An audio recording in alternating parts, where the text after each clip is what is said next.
Labadan maas waa laba maas oo wejiga u fiican. Habeenkii haddii aa wejigaada marsid oo ku masaajaysid, wejiga wuxuu kuu noqonayaa dhalaal, qurux, liisho, cadaan, baby face, nabraha, waxyaabahaas oo dhanna way ka bi'inayaan. Marka waa laba maas oo kala duwan walaalahayga. Wejiga saliidda leh iyo wejiga saliidda lahayn labadaba waa loo isticmaali karaa, marka ka faa'iideysta. Assalaamu calaykum waraxmatullaahi wabarakaatuhu. Asxaabta ku xiran Najax Kitchen and Beauty, soo dhawaada walaalahayga meel walbo aad joogtiin, dhammaantiin soo dhawaada. waa walaashiin haddii sida cashir kale cusub ayaa inoo wada. waxaan inii sida alaabtan yartaa oo labadan weel noogu kala jirto. alaabtaana waa maaskii wejiga habeenkii la marsanayo oo lagu seexanayay. marka maaskaas ayaa maanta sameysanaynaa, waana laba nooc oo kala duwan maasha Allah. labadoodana ma kala dhacaan walaalahayga. wejiga saliidda leh iyo wejiga saliidda lahayn labadoodana waa loo marsan karaa. marka ka faa'iideysta maaskaas ayaa maanta sameysanaynaa. maaskan waxaa maas dhaafay maasha Allah. wejiga wuxuu ka dhigayaa dhalaal, qurux, liisho, cadaan kaale iskarag ayuu ka dhigayaa. waana alaab dabiici ah maasha Allah. wax uga fiican ma lahan wejiga ama jirka waxyaabaha dabiiciga in lagu qurxiyo. marka ka faa'iideysta walaalahayga insha Allah. alaabtan ayaan sameysanaynaa labada nooc oo kala duwan. kana bogta qaybta dambe videoga waxyaabaha aan ka sameeyay sidaan u sameeyay. alaabtan sidoo kale haddii wejigaaga finan madow ay leeyihiin ama nabro hore ee wejiga ka leeyihiin, waxyaabahaas oo dhan way ka nadiifinaysaa. wejigana waxay kaaga dhigaysaa liisho, qurux, dhalaal, cadaan. bismillaah. maaskii wejiga labada nooc ahaa ayaan sameysanaynaa walaalahayga. marka hore step 1 ayaan sameysanaynaa. waxaan soo qaatay weel yar oo alaabteena aan ku qasano.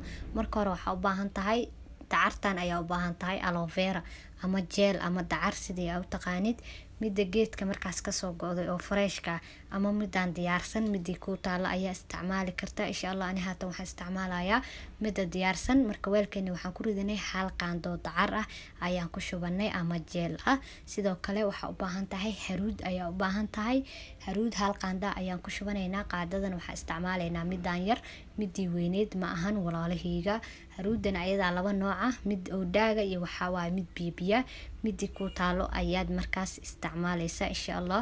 hal qaando haruuda ayaan waxaan ku darsanay dacarteeni weelka noogu jirtay. sidoo kale waxaad u baahan tahay caanahan yoogadka ayaa u baahan tahay ama faniilada ah. waa yoogadka baleenka oo faniilada ah walaalahayga. yoogadkan ayaa waxaan ku darsanaynaa qaanda halfkeed ayaa alaabteeni weelka noogu jirta ku darsanaynaa. yoogadkan hadda iska taqaanid meel walba ayaa laga helayaa, dukaaminka yararka oo raashinka ayaa lagu gadaa insha Allah. alaabahan ka sameysanaynaa alaabteena wejiga maaska waa alaabo badanaa guryaha aan laga weyn karin. marka intaan ayaan isku qasayaa walaalahayga oo si fiican isku dhex gelinayaa. waa haruudi, waa dacartii, waa yoogadkii faniilada ahaa ama baleenka ahaa. intaan ayaan si fiican isku dhex gelinaynaa walaalahayga. alaabtan waxaa waaye waa alaab dhaaftay waaye, waana alaab dabiici ah. waxyaabaha dabiicigana wejiga maasha Allah ayay ka dhigaan walaalahayga. marka ka faa'iideysta adoo wax dabiici heli kartid maxaa wax kiimikaal kugu wato. alaabtan wejiga waxay ka saaraysaa madmadowga finanka. hadduu wejigaaga finan leeyahay way ka saaraysaa, hadduusan lahaynna wejiga way ku qurxinaysaa oo waxay kaaga dhigaysaa weji dhalaalayo oo qurux badan oo baby face maasha Allah. wejigana way qurxinaysaa. marka ka faa'iideysta walaalahayga. labada maaski aan sameysanayno walaalahayga, midkii aad jeceshahay ayaa wejiga marsan kartaa ama midkii dooqaaga ah. labadaba ma kala dhacaan. waa laba maaski oo cajiiba maasha Allah. habeenkii intaad seexanin ayaa wejiga marsanaysaa. marka xoogaa yar kuugu angagana waa iskaga seexanaysaa. subaxii xalile dhaleeyaa wejiga hadda ka noqonaysa insha Allah. subaxiina waa iska raacinaysaa. alaabteeni walaalahayga markii aan soo qasay sidaas ayay noogu soo baxday. si fiican ayaan isku soo dhexgeliyay. haatanna waxaan ku shubanaynaa weel yar ayaan ku shubanaynaa. alaabta ma halaabayso. qaybta hoose fridge-ka iska dhiganaysaa. 3 maalin waa isticmaali kartaa. marka weel yar oo isku daboola ayaan ku shubanaynaa walaalahayga. qaybteeni labaad ayaana diyaarsanaynaa markii aan weelka yarka alaabteena ku shubano.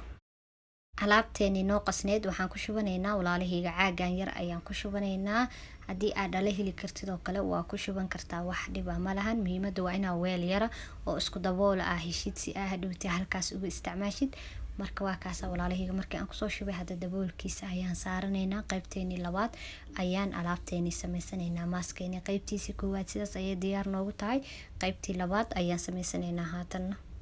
qaybteeni labaad maaska ayaan sameysanaynaa walaalahayga. weel yar aan ku qasto ayaan soo qaadanay. sidoo kale waxaa u baahan tahay aloe vera ama dacar ama jeel sidii aa u taqaanid.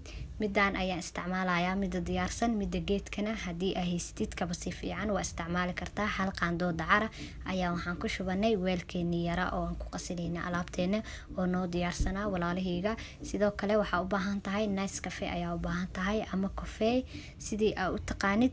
Nescafegana midka caaga, midka dhalada, midka bacda, isku mid dhamaantood walaalahayga. hadba midkii ku yaalo ayaad isticmaalaysaa insha Allah. marka ani waxaan isticmaalayaa midkan bacda ayaa ii yaalo. hal bac ayaan ku shubtay. marka intaan ayaan isku qasayaa walaalahayga oo si fiican isku dhexgelinaya. alaabtan waxaa wajiga waxay ka dhigaysaa liisho, quruxna way ka dhigaysaa. Nescafegana walaalahayga wajiga wuxuu u yeelaa kalar qurux badan, maasha Allah, kalar ciideed ayuu u yeelaa. marka ka faa'iideysta insha Allah. alaabtan waxaa alaab dhaafta, waa alaabaatiye maraysa. si fiican isku dhexgelinaa. dacartana hadda wajiga way qaboojisaa. wajiga haddii xitaa haare ay ku dhibeen dacarta iska marso way kaa baabi'inaysaa. nabraha sidoo kale wajiga ku madoobaado. waxyaabahaas oo dhan hadda alaabtan insha Allah wajiga way ka saaraysaa. dacarta, nabraha way u fiican tahay walaalahayga. alaabtan ayaa hadda si fiican isku qasanayna oo si fiican isku dhexgelinay. kafeegii iyo dacartii markaan si fiican isku soo dhexgeliyay walaalahayga sidaas ayay noogu soo baxday. haatan waa noo diyaar. wax kale oo aan ku darnay malahan, waa kafeegii iyo dacartii oo kaliya aan isku soo qasay. sidaas ayay diyaar noogu tahay. waxaan ku shubanaynaa weel yar oo isku daboola sidii midkii hore oo kale ayaan weel yar oo isku daboola ku shubanaynaa. waxaan ku shubanaynaa dhaladan yarta walaalahayga oo isku daboolka. alaabtan qaybta hoose fridge-ka iska dhiganaysaa 3 maalin way ku ooli kartaa, ma ka halaabayso. marka waa masti inaa heshid weel yar oo isku dabool ah. marka weelkan yar ayaan ku shubanaynaa. alaabtan waxaa alaab dhaafta, waa alaabaatiye maraysa. marka ka faa'iideysta walaalahayga. maxaa ka fiican waxyaabaha adig gurigaaga aad ka heli kartid isku qurxi oo wajigaaga maasha Allah uga dhigo. wax ka fiican malahan. waa taas hadda sidaas ay diyaar noogu tahay. marka sida loo isticmaalayo ayaa haatan walaalahayga in la wadaagayaa. maaskii wajiga labada nooc ahaa ugu dambeyntii markaan soo diyaarsanay sidaas ayuu diyaar noogu yahay oo noogu soo baxay. labadoodiina waa isa soo garab dhiganay. marka sida loo isticmaalo ayaa in la wadaagaya walaalahayga. marka hore waxaa sameynaysaa maaska diyaarsanaysaa. markii aad diyaarsatid wajiga iska soo dhaqaysaa. alaabtan habeenkii ayaa wajiga la marsanayaa. waa ku seexanaysaa. wajiga marka hore iska soo dhaq. markii iska soo dhaqdid marso. markii aad marsatid ku seexo habeenkii. markii aad ku seexatid subaxii markaas soo kacdid iska dhaq. wajigaaga adiga ayaa ka yaabi doontid insha Allah. wuxuu ku noqonayaa softi, liisho, qurux, cadaan, dhalaal insha Allah ilaahay idinkiis.